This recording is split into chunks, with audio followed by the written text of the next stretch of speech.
जय हिंद दोस्तों। उम्मीद करता हूँ आप सब अच्छे हो। दोस्तों लोन रिकवरी हेल्प में सभी का स्वागत करता हूँ। दोस्तों मत भरो लोन। बहुत सारे लोग परेशान है लोन रिकवरी की एजेंसियों की वजह से। आप लोगों को बहुत ज्यादा हताश और परेशान किया जा रहा है। दिन भर में गंदी गंदी गालियां देकर आपको फोन करके आपके रिश्तेदारों को फोन किया जा रहा है। कोई आपका घंटा नहीं उगाड़ सकता। आपको कुछ नियमों के बारे में पता होना चाहिए। अगर आपको कुछ नियमों के बारे में पता रहेगा तो आपका कोई बाल भी बाका नहीं कर सकता। जो ये लोन कंपनी है सिर्फ और सिर्फ आपको हरासमेंट और परेशान करके पैसा निकाल रही है बुरी तरह से। इतना ज्यादा ब्याज लेकर इतना ज्यादा परेशान कर रही है। लेकिन कुछ ऐसी टिप्स जिसकी वजह से आप लोग इन दुविधाओं से बाहर निकल सकते हो। क्योंकि अगर आपको टिप्स के बारे में नहीं पता होगा आप कभी भी बाहर नहीं निकल पाएंगे। कुछ नियम ऐसे होते हैं।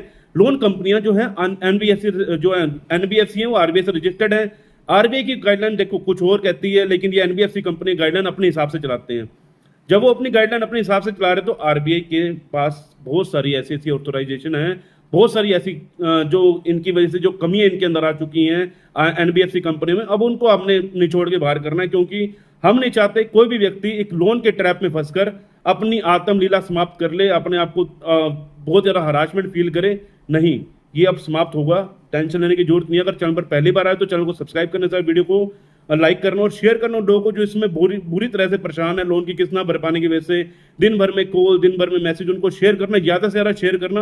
कमेंट में अपने शहर का नाम, कंपनी का नाम लिखना मत भूलिएगा। आपको इस वीडियो कमेंट में बता दिया जाएगा कि आपके शहर में रिकवरी एजेंट आएंगे या नहीं आएंगे। आपको नीचे स्क्रीन के ऊपर नंबर दिख रहा होगा। किसी भाई को कॉल बुकिंग के माध्यम से बातचीत करनी है तो आप कॉल बुकिंग के माध्यम से जुड़ सकते हैं। किसी भाई कोई भी अन्य प्रॉब्लम हो लोन से रिलेटेड हो आप हमसे संपर्क कर सकते हैं। देखो दोस्तों लोन दो प्रकार के होते हैं। पहले तो हम आपको एक ही चीज बोलते हैं, पैसा है तो पे कर दीजिए, नहीं है तो क्या है, नहीं है तो नहीं है। देखो दोस्तों सिविल आपका एक मेन है, सिविल जिसकी वजह से आपको लोन मिला। आज आपका सिविल बुरी तरह से खत्म हो चुका है। कारण क्या है, आपकी किस्तें बाउंस हो चुकी हैं। आपकी एक किस्त बाउंस हुई है, आपकी 2 दिन की डिले हुई है, लेकिन आपके सिविल में बैड इंपैक्ट पड़ चुका है। ये मत सोचिएगा कि मैं 3 दिन बाद भरूंगा तो बैड इंपैक्ट नहीं पड़ेगा। पहले दिन अगर आपकी ईएमआई बाउंस होती है तो आपका सीधी सी बात है बाउंस चार्ज भी लिया जाएगा और ऊपर से आपको जो है सिविल में भी नेगेटिव इंपैक्ट पड़ जाएगा, डीपीडी लग जाती है उसके ऊपर। देखो दोस्तों लोन होते हैं 2 प्रकार के। एक होता है सिक्योर्ड लोन। सिक्योर्ड लोन कौन से होते हैं, जैसे आपका कोई प्रॉपर्टी मर्गेज आपने करवा रखी, कार लोन हो गया, गोल्ड लोन हो गई, सारे के सारे गोल्ड लोन जैसे हो गए, सारे के सारे आपके सिक्योर्ड लोन होते हैं।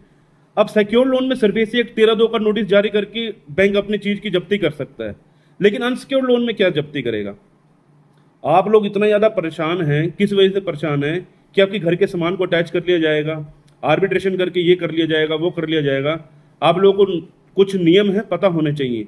आरबीआई की गाइडलाइन ये नहीं कहती है कि आप लोग हमारे जो क्लाइंट है उनको गालियां दीजिए। आपने पैसा दे रखा है लेकिन पैसा निकालने का भी तरीका होता है, लेकिन ये तरीके गलत यूज करती हैं ये एनबीएफसी कंपनियां।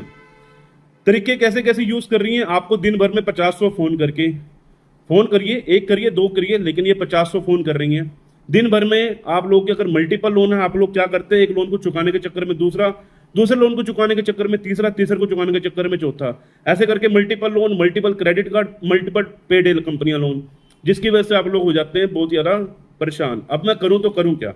अब लास्ट में क्या होगा? डिफॉल्ट। घर में कोई बीमार है, इमरजेंसी लग गई, घर पे आपकी जॉब चली गई, दिक्कत प्रॉब्लम बन गई, बिजनेस में लॉस हो गया, दिक्कत प्रॉब्लम बन गई। अब पैसा तो बचा नहीं है, हम देंगे कैसे अब पैसा कंपनियों को? लेकिन लोन कंपनियां हैं आप लोगों को बेवकूफ बनाकर 3 महीने का टाइम होता है। पहले 3 महीने कंपनी आपका कुछ भी नहीं कर सकती। 3 महीने सिर्फ और सिर्फ आप लोगों को टॉर्चर करके पैसा निकाल सकते हैं। वो 3 महीने अगर आपने सर्वाइव कर लिए तो आपका कुछ भी नहीं है। सिर्फ और सिर्फ ये है कि या तो लोन सेटलमेंट होगा या फोरक्लोज होगा। 3 महीने कौन से होते हैं? ये पहली डीपीडी से लेकर 92 डीपीडी। 3 महीने अगर आपने सर्वाइव कर लिया, किस चीज को सर्वाइव करना है? एक फोन कॉल, दूसरा रिकवरी एजेंट को घर पर आना, तीसरा रिकॉल नोटिस। ये 3 चीजें हैं जिसको आपको सर्वाइव करना होगा। सबसे पहले आपको फोन कॉल आते हैं दिन भर में 50-100। अब मैं तरीका बताता हूँ आपको क्या करना चाहिए। देखो दोस्तों तरीके मैं बता रहा हूँ, उसको ध्यान से सुनना, क्योंकि बहुत सारे लोग हैं दिमाग में बहुत ज़्यादा परेशानियां लेकर चले होते हैं, वीडियो देख रहे होते हैं, लेकिन 100 चीजें आ रही होती है दिमाग में। लेकिन 100 चीजों को दूर करके सिर्फ मेरी वीडियो को फोकस कीजिए जो मैं आपको बता रहा हूँ। हम हमेशा पहले यही कहते हैं पैसा है तो पे कीजिए, नहीं तो सिविल खराब हो जाएगा। सिविल खराब हो जाएगा तो फ्यूचर में लोन नहीं मिलेगा आपको। लेकिन अब दुविधा बन चुकी है, जॉब लॉस हो चुकी है, बिजनेस में लॉस हो चुका है, लेकिन रिकवरी वाले गालियां दे रहे हैं, तो देखो दोस्तों फिर कुछ नहीं है। फिर तो यही है कि हम या तो सिविल को डिफॉल्ट करके या सेटलमेंट करेंगे या फिर फ्यूचर में आके हम उसको फोरक्लोज करेंगे। जब अभी नहीं है तो क्या करें? ना कंपनी हम कंपनी को कह रहे हैं हमें टाइम दे दीजिए 3 महीने का, कंपनी टाइम नहीं दे रही। हमने कंपनी को मेल कर दी, कंपनी टाइम नहीं दे रही। हमने कंपनी को मेल करा कि भैया मेरे को टाइम एक्सटेंशन चाहिए, नहीं दे रही। रिस्ट्रक्चर करके दे दो, नहीं करके दे रही। अब हम क्या कर सकते हैं, हमारी तो दुविधा इतनी ज़्यादा बन चुकी है। ये आपको करते हैं दिन भर में 50-100 कॉल, इतनी कॉल करेंगे आप लोग परेशान हो जाएंगे, करें तो करें क्या। देखो दोस्तों, फ़ोन आपका है, मोबाइल नंबर आपका है, आपने डिसाइड करना है कि आपने उठाना है या नहीं उठाना। एक कॉल उठा ली, 2 कॉल उठा ली, दिन भर में 100 कॉल उठाएंगे तो आप बहुत ज़्यादा हरासमेंट फील करेंगे, पागल हो जाएंगे। मत उठाइए, कोई दिक्कत नहीं है। आपका जो फर्ज बनता है, आपने पैसा लिया था लोन कंपनी से, ना ही रिकवरी एजेंटों से। तो रिकवरी एजेंटों से आपको कोई भी बात नहीं करनी। आप ये सोचिए कि रिकवरी एजेंट नाम की कोई चीज़ ही नहीं होती। लेकिन अगर आप ये सोचेंगे कि रिकवरी एजेंट नाम की चीज़ होती है तो फिर आप दिन भर में टेंशन लेके बैठे रहेंगे, क्योंकि कॉल रिकवरी एजेंटों की आती हैं। अगर आप इस चीज़ को एक साइड कर दें, रिकवरी एजेंटों को एक साइड कर देना, तो आपको कुछ भी नहीं है, फिर आपका लोन आसानी से सेटलमेंट हो जाता है। अब ये जो दुविधाएं पैदा करते हैं 92 दिनों तक, 92 दिनों तक आपको दिन भर में कॉल करते हैं, अगर आप इनसे कट ऑफ कर दें, बैंक को जिससे आपने पैसा ले रखा है एक लीगल प्रायर नोटिस भेज दें। लीगल प्रायर नोटिस की पावर मैं बता देता हूँ क्या होती है। लीगल प्रायर नोटिस भेजने से कंपनी आपको टाइम दे रही है नहीं दे रही है, डज नॉट मैटर, हमें कुछ नहीं करना। हमने अपना फर्ज निभाया, हमने आरबीआई की गाइडलाइन को फॉलो किया, हमने साफ साफ कंपनी को बता दिया हमारी आर्थिक स्थिति खराब हो चुकी है, हमारे पास पे करने के लिए भी पैसा नहीं है, हमें थोड़ा सा समय चाहिए। अब कंपनी समय दे रही है नहीं दे रही, छोड़ दो। आपने अपना काम कर दिया, उसके बाद फोन आ रहे हैं, चाहे 100 फोन आ रहे हैं, 500 फोन आ रहे हैं, मत उठाओ, कोई दिक्कत नहीं है। फोन न उठाने से कोई ये नहीं है कि आपने कोई कानूनी कार्रवाई कर दी जाएगी। फोन न उठाने पर किसी भी तरह की कोई कानूनी कार्रवाई नहीं की जाती, तो इसको छोड़ दो। सेकंड है, रिकवरी एजेंट घर पर आ जाते हैं। अब रिकवरी एजेंट घर पर आ जाते हैं तो उसके लिए क्या करें।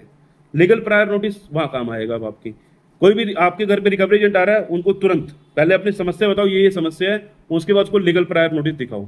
लीगल प्रायर नोटिस के बारे में वो नहीं मानता कि भैया ये मैं इसको नहीं मानता है, लीगल प्रायर नोटिस ये है वो, क्योंकि थर्ड पार्टीज के होते हैं, सारे के सारे थर्ड पार्टी के रिकवरी एजेंट है, उनको यही नहीं पता कि मुझे क्या करना है क्या नहीं करना। आपका नाम और आपका लोन नंबर, आपका बैलेंस कितना है वो लेने आते हैं। अब उनको पता ही नहीं है कि आपने पैसा दे रखा है या नहीं दे रखा है, या आपकी कोई सेटलमेंट की बात चल रही, कुछ भी नहीं। उनको किसी चीज़ से मतलब नहीं है। घर पे कोई बीमार है, उनको कोई मतलब नहीं है। घर पे किसी की जॉब चली गई, उनको कोई मतलब नहीं है। तो ये चीज़ आपको समझनी है। उनको अगर नहीं समझ आ रही क्या करना है, तो दोस्तों उनकी वीडियो रिकॉर्डिंग कीजिए, और वीडियो रिकॉर्डिंग में उनसे डीआरए का लाइसेंस मांगिए, दूसरा उनसे आईडी प्रूफ मांगिए, तीसरा उनसे होम विजिट का लेटर मांगिए, और तीसरा उनसे वीडियो में ये जरूर बुलवाइए कि लीगल प्रायर नोटिस को हम कुछ नहीं मानते। अगर उन्होंने ये चीज़ें कर दी, उस रिकवरी वाले की जॉब भी जाएगी, और 101% जाएगी जॉब, क्योंकि उसको अपने रूल के बारे में पता। उसको अगर रूल के बारे में पता होता है, आरबीआई की गाइडलाइन को फॉलो करता हो, अगर उन्हें फॉलो नहीं की तब उसकी लंका लगेगी, उसकी जॉब भी जाएगी। ये चीज़ आपने ध्यान रखनी है। रिकवरी वाले से बिल्कुल मत डरो, रिकवरी वाला का कुछ नहीं है, 92 दिनों तक का रहता है। अब लोन कंपनियां उसके बाद अब करती है लीगल का प्रोसेस शुरू। डिमांड नोटिस, आर्बिट्रेशन का नोटिस, सेक्शन 25, ईसीएस बाउंस का नोटिस, तमाम तरीके से नोटिस आते हैं आपके पास। चेक लगा रखा तो 138 का नोटिस आ जाएगा। कंपनी अब आजकल आपको 318, 316 का नोटिस भेज रही है बीएनएस के माध्यम से, भारतीय न्याय संहिता में, जो कि धोखाधड़ी पहले 420 में आती थी, अब ये 316, 318 बीएनएस में कन्वर्ट हो चुकी है। तो अब इस हिसाब से आपका नोटिस आ रहा है। तो दोस्तों ये सब नोटिस जो से है ना, ये ध्यान में रख लेना, इन नोटिस के रिप्लाई जरूर करवाना। आपके पास जो भी नोटिस आ रहे हैं, आर्बिट्रेशन का आ रहा है, कोई भी आ रहा है, यही 4-5 तरह के नोटिस है जो दुविधा में डाल सकते हैं। उसके अलावा कोई ऐसा कोई नोटिस नहीं है जो आपको दुविधा में डाल देगा। कई बार फर्जी नोटिस आ रहे हैं, कई तरह के फर्जी नोटिस। किसी एक्सपर्ट से पूछ लो कि फर्जी नोटिस है नहीं है, पूछिए, ताकि आपको पता चल सके क्या हो सकता है इसमें, क्योंकि बहुत ज़्यादा दिक्कत है। कई बार लोगों के अकाउंट फ्रीज हो जाते हैं। कारण क्या है, आर्बिट्रेशन पे ध्यान नहीं दिया, आर्बिट्रेशन अकाउंट फ्रीज। आप नई जॉब कर रहे हैं, सैलरी आपके अकाउंट में आ नहीं रही, अकाउंट फ्रीज कर रखा है। घर पे क्या रोटी खाने के लिए पैसे नहीं है, आप वैसे बीच में परेशान हुए पड़े हो, करे तो करे क्या, ऑब्जेक्शन फाइल कीजिए। ऑब्जेक्शन फाइल करने से क्या होगा, आर्बिट्रेशन में वोट पास नहीं करेंगे, वोट पास कर दिए तो दिक्कत आ जाएगी। दूसरा, सेक्शन 25 का नोटिस का रिप्लाई देना जरूरी है, क्योंकि कंपनियां कोर्ट का केस कर सकती है। कोर्ट का केस अगर हो जाता है तो दोस्तों ईसीएस बाउंस में हकीकत में 2 साल की जेल और 100% पेनल्टी के प्रावधान है। लेकिन ये मत सोचिएगा कि आपको ये चीज दिक्कत आने वाली है, इसके अंदर आपकी बेल हो जाती है सेम डे पे। ये नहीं है कि आपको बेल नहीं मिलेगी। अगर आपने उनके कोर्ट के नोटिस को इग्नोर किया, आपके पास कोई कोर्ट से नोटिस आ रहा है, आपने उसको इग्नोर कर दिया, तो दिक्कत आ जाएगी। कहाँ दिक्कत आएगी, आपने कोर्ट का अपमान कर दिया।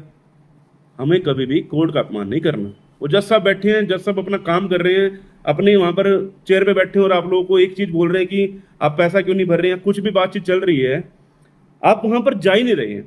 ना ही आपने प्रोसीडिंग कराई, ना ही किसी वकील के माध्यम से प्रोसीडिंग कराई, आप चुपचाप बैठे हैं, जो होगा देखी जाएगी।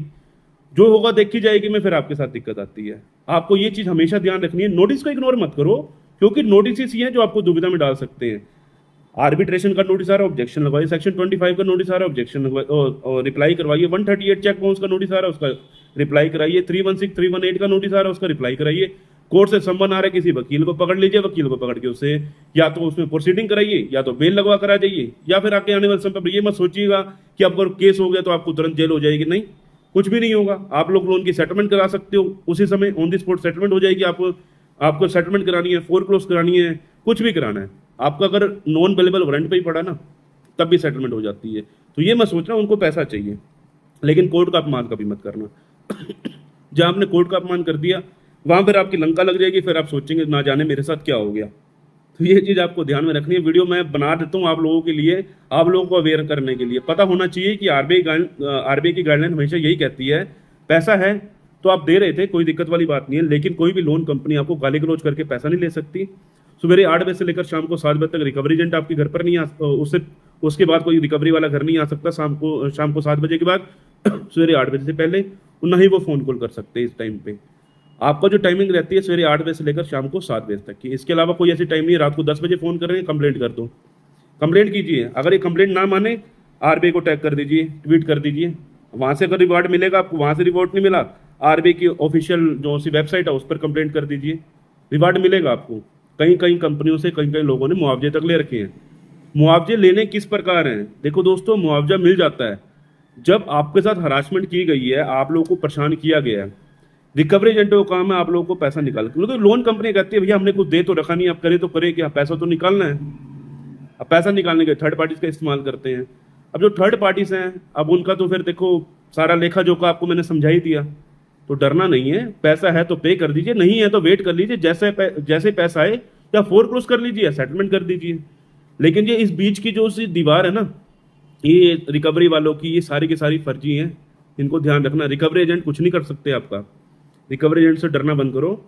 वीडियो पर यहाँ तक पहुंच चुके हो तो एक बार यस जरूर लिखना, क्योंकि वीडियो आप लोगों के लिए मोटिवेट करने के लिए बनाई जाती है और आप लोगों को समझाने के लिए बनाई जाती है। अगर आप समझ चुके हो कि इस वीडियो में क्या बताया मैंने आपको, तो वीडियो में यस जरूर लिखना। अगर नहीं समझ आया तो दोबारा देख लेना। उम्मीद करता हूँ जानकारी आपको अच्छी लगी। मिलते हैं किसी और इन्फॉर्मेटिव वीडियो के साथ। जय हिंद, जय भारत।